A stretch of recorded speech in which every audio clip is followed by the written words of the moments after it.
बटेन तपसा किं प्राप्यते वांछितं फलं तत्सर्वं श्रोतुमिच्छामः कथयस्व महामुने। सूत उवाच नारदेनैव सम्पिष्टो भगवान् कमलापतिः स्वयंदेवाः तच्छ्रुद्धं शमाहितः। एकदा नारदो योगी परानुग्रहाकांक्षया पर्यटन विविधान लोकान् मर्त्यलोकमुपागता। हिंदी सुनाई ना। बता क्या रहे हैं कि एक समय की बात उसी नैमिषारण्य तीर्थ में, जहाँ नारद के आसपास में बात है ना, अपने भारत भूमि की, अपने पृथ्वी लोक की सबसे पवित्र स्थान बतावा गया है नैमिषारण्य तीर्थ। ठीक है ना, जो नारद के आसपास में बात है, सीतापुर के पास में। उसी नैमिषारण्य तीर्थ में 88,000 संत महात्मा ऋषि महात्मा इकट्ठा हुए। कितना? 88,000 ऋषि। 88,000 मन ही मान लिया, 88,000 संत महात्मा एकत्रित हुए, इकट्ठा हुए। सब जने इकट्ठा हुए के विचार करता है कि सामने कराल कलयुग होता। इस कलयुग में जितने भी मनुष्य हैं पृथ्वी लोक पर कोई सुखी नहीं रहेगा। जितने भी मनुष्य हैं सबके सब हैरान परेशान रहेंगे। कोरोना आएगा, यही हैरान नहीं है। ठीक है ना, सुनेरा बताओ तो कुछ ना पाइए दूसरे मेड़े काट के बीता बढ़ावे चाहिए, खेतवा और बड़ा भैया है, मुकदमे लड़ाए रही हैं। कुल मिला के एक ही संसार में कोई सुखी नहीं रहेगा। अतः इस दुख से लोगों को बचाने के लिए क्या उपाय करना चाहिए? क्या सोचता है?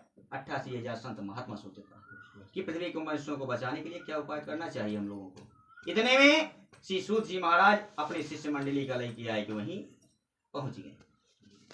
सूत जी महाराज ज्ञानी विद्वान रहे, धर्मात्मिक रहे। 88,000 ऋषि लोग खड़ा हुए सब जने। क्यों? क्योंकि सूत जी महाराज ज्ञानी विद्वान रहे। अब जने बैठा कोनो संभावित व्यक्ति, प्रधान आएगा, विधायक आएगा तो सम्मान के तानी ला भैया कुर्सी ले बैठा, खड़े हो जाएंगे ना। ठीक उसी तरह 88,000 ऋषियों ने सूत जी महाराज का स्वागत किया, वंदन किया, अभिनंदन किया। सब ने साष्टांग दंडवत प्रणाम किए सूत जी महाराज का। साष्टांग प्रणाम का मतलब है कि शरीर के 8 अंग जमीन पर पृथ्वी पर छुई जाए, लेट के प्रणाम होता ना, उसी को साष्टांग प्रणाम कहा जाता है। अतः 88,000 ऋषियों ने सूत जी महाराज को साष्टांग प्रणाम किया। प्रणाम करने के बाद में सूत जी महाराज को उत्तम और पवित्र आसन दिया गया। बड़े तख्ता बिछावा गया, मसन गलैचा मसन लगा होगा, तकिया लगाइए, बैठा हुआ। तब सूत जी महाराज का पूजन करते हैं 88,000 संत महात्मा ऋषि लोग। तब कहते हैं कि हे भगवान, इस समय आपका ना बड़ा ही उत्तम है। भगवान ये समझ लीजिए कि हम लोग शोक सागर में डूब रहे थे और आप नाव बन के बचाने के लिए, मेरा उद्धार करने के लिए आपका पदार्पण हुआ है, आगमन हुआ है। अतः हे भगवान, सामने कराल कलयुग आ रहा। तब कहता है कि सामने कराल कलयुग आवता है। जितने भी मनुष्य पृथ्वी पर रहेंगे कोई सुखी नहीं रहेगा, सब अधर्मी हो जाएंगे। ब्राह्मण पंडित लोग लोभी हो जाएंगे, पैसा मांग करके, दक्षिणा बुक करके तब कथा भागवत कहेंगे, इसलिए वेदों का सार मिटता चला जाएगा। अतः हे भगवान, चाहे व्रत से, चाहे तप से, चाहे पूजा से, चाहे पाठ से, चाहे यज्ञ से, चाहे हवन से, जिस प्रकार मनुष्यों का कष्ट काटा जा सके वह बताने की कृपा कीजिए। तब सूत जी महाराज कहता है कि हे ऋषियों, आपने बड़ा ही उत्तम प्रश्न पूछा, बहुत बढ़िया बात पूछी है। वाकई संसार के सुखी नहीं, सब अधर्मी, लोभी, पापी, पाखंडी हो गए हैं। बहुत अच्छी बात आपने पूछी।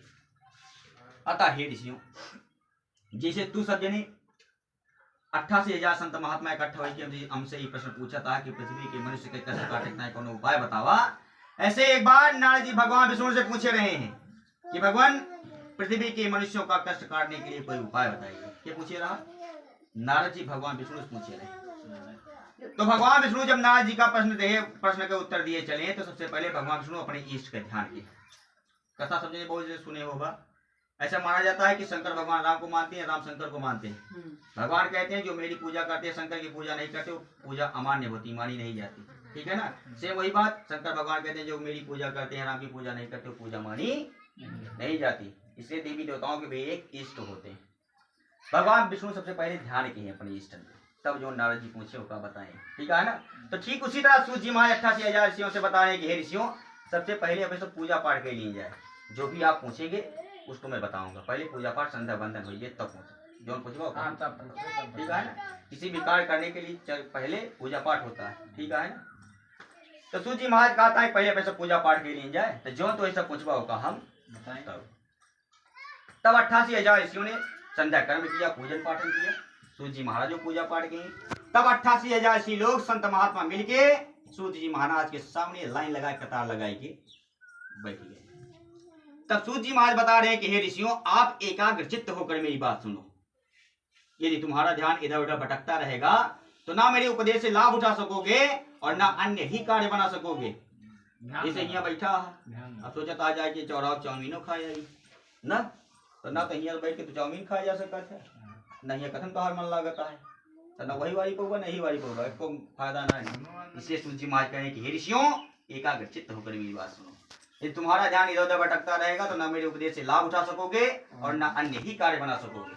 अतः हे ऋषियों एक बार नारद जी घूमते टहलते मृत्यलोक पे आ गए। नारद जी अनेकों तीर्थों में घूमते टहलते मृत्यलोक में नारद जी आ गए। देखा कहाँ है ये इतना पृथ्वी पर मनुष्य आए कि सुखी न आएगा। नाथ जी अपने मन में विचार कर रहे हैं कि जिस धरा पर जिस पृथ्वी पर बड़े बड़े देवी देवता अवतीर्ण होने के लिए सोचते हैं तरसते हैं आज उसी धरा पे उसी पृथ्वी मंडल पर कौन सुख न आएगा है। सब अधर्मी होगा लोभी पापी होगा पाखंडी होगा है। नाथ जी का बहुत गलानी बहुत कष्ट हुआ कि जहाँ देवी देवता होते होता है तरसता है वही संसार में देखा क्या हाल है कौन संसार के सुखी ना है ना। नाथ जी का बहुत गलानी भाई कि अब इनका कष्ट कैसे काटा जा सकता है। यह नाथ जी अपने मन में सोचत विचार बीड़ा बजावत हाई गुणगान कर नाचत गावत विष्णु लोक पहुंच गए। नाथ जी आप पहुंच गए भगवान विष्णु को लगे विष्णु लोक वहां पहुंच गए। देखा क्या वहां है कि भगवान के चार चार भुजा चार चार हाथ गले में तुलसी की माला सुशोभित हो रही है पीताम्बर लहर रहा है। ऐसी छटा को देखकर नाथ जी गदगद हो गए नाचने लगे बीना बजाने लगे हरि गुणगान करने लगे। तब भगवान विष्णु की नजर नारद जी के ऊपर पड़ी।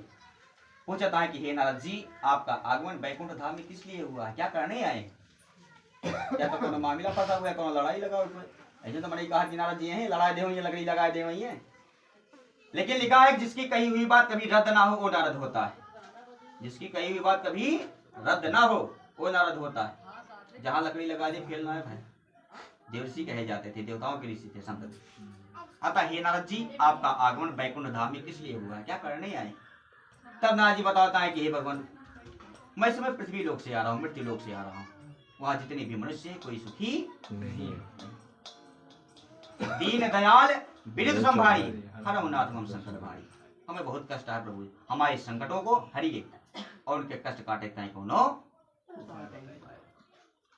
तब भगवान विष्णु कहता है कि हे नाथ जी बहुत बढ़िया प्रश्न पूछेगा वाकई संसार में क्यों सुखी नहीं। मैं आपके स्नेह से आपकी भक्ति और श्रद्धा प्रेम के साथ में एक उपाय बताने चल रहा हूँ जो कि पृथ्वी लोक के टाइम बहुत अच्छा बात है।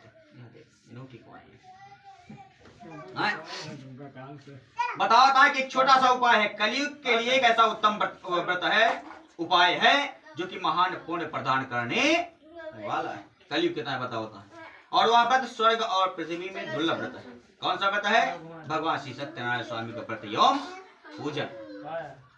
यह कथा जो सुनता जो मनुष्य इस कथा को सुनता है उसके सारे कष्ट दूर हो जाते हैं। जब तक संसार में राज सुख होता था अंत में मोक्ष